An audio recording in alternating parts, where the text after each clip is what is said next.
Okay, so I'm here with Coach Torian Wolf at Osage football practice. Coach, how was the first week last week? Oh, it's terrific. I think we're head and shoulders above where we were last year. Being new last year was. I'm a big relationships guy, so just getting to know the players and stuff like that last year was tough. This year coming in, I know the guys. I know what to expect from them. They know what to expect from me.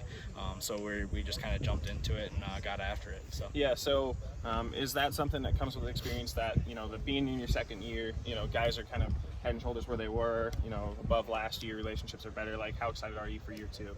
Oh, I'm super excited. I think we have a ton of talent coming back. We have great leaders on this team. I think this team works really well together. So I just can't wait to see what they do against another opponent. This week is going to be detrimental to figuring out what guys are going to do it in pads and stuff like that. But so far, I'm super happy with where we're at. I talked to both your boys before about this, but there was a few games you guys were in where a play here or there could have switched the game. You guys were very close in some games. So how do you kind of get on the flip side of that in the winning category, more often this season? I think it's just about finding what our strengths are and things like that. And that was something that last year, early on we struggled with, was figuring out what our strengths were, with me being a new coach, new offense, finding out what we needed to do late in games like that to pull those out. And I think you saw later in the season how we came together and got better at those things and came together as a team. And I think we had a lot of strong things that we ended the season with that these guys are taking with them into this season. For sure. You did lose, however, a couple playmakers, Colin Moeller, Spencer Moomary, but you do return a good cast. So who are some of those guys that you're looking to kind of, you expect to step up and, earn a fair share of that? Yeah, and I think that I have to say this first, is that I think that this team, like I said, works really well together, and I don't think there's a lot of guys that are necessarily like the superstar. I think that we together are going to be really great. But I mean, you got Nathan Hovel. I mean, he's coming off of an injury last year that kind of made his season a little bit less than he was expecting, and moving into this season, he's looking awesome.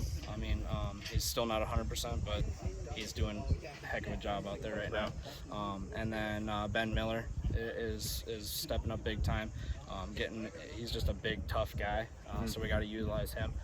Obviously, Noah O'Malley and Braden Onken are going to be huge on the offensive side and defensive side. So, yeah, I mean, like I said, it's a whole cast of people. I think our offensive line is great.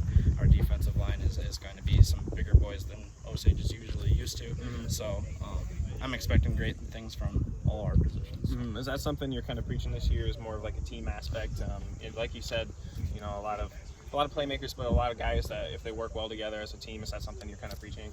Yeah, for sure. I mean, we had a little getaway as a team, and we kind of talked about how this team, we like each other from senior down to sophomore. There's no riffs on the team. There's nobody that doesn't enjoy being around each other. We're out here to have fun and be successful, and we push each other each and every day. And I think that's going to be the motto all season long, is that we have to work together as a team to be successful. In your preview email, I read it. It said, it seems like you said that this team, almost has some things to prove after last season. What do you mean when you kind of say that? Well, I mean, I think there's a tradition of success here in Osage, and with the struggles that we had early on in the season, I think that's kind of like a disappointing thing. The kids were disappointed, and they know that we're a much better team than the overall record was. And like I said, towards the end of the season, we're taking those good things that we had towards the end of the season and bringing them into this season with those younger guys that got a lot of playing time. And yeah, I think that's what we have to prove, is that we are a much better team than we look on paper right now, as far as going off of what we did last year in stats and things like that. I think the kids are super motivated for this year. Yeah, so what are the goals? My last question here. I mean, we're going to take it week by week. I mean, we're not going to try to look too far ahead. Right now, we just want to beat St. Ansgar. But as an overall goal, I mean, we want to make a push for as deep as we can get. And I mean, we want to make the playoffs. So, I mean, we're aiming to win the district, I think, with us moving up. The district is a tough district, but you don't look at our district and say, wow, that team is head and shoulders above any other team. That's going to be really tough. I think we match up well against each team. So, I mean, we're going to aim to win the district and then make a push in the playoffs. For sure. Coach, is there anything else you'd like to add? No, I'm just really excited to get going, and I hope everybody stays tuned for what we got. For sure. Thanks, Coach. Appreciate it.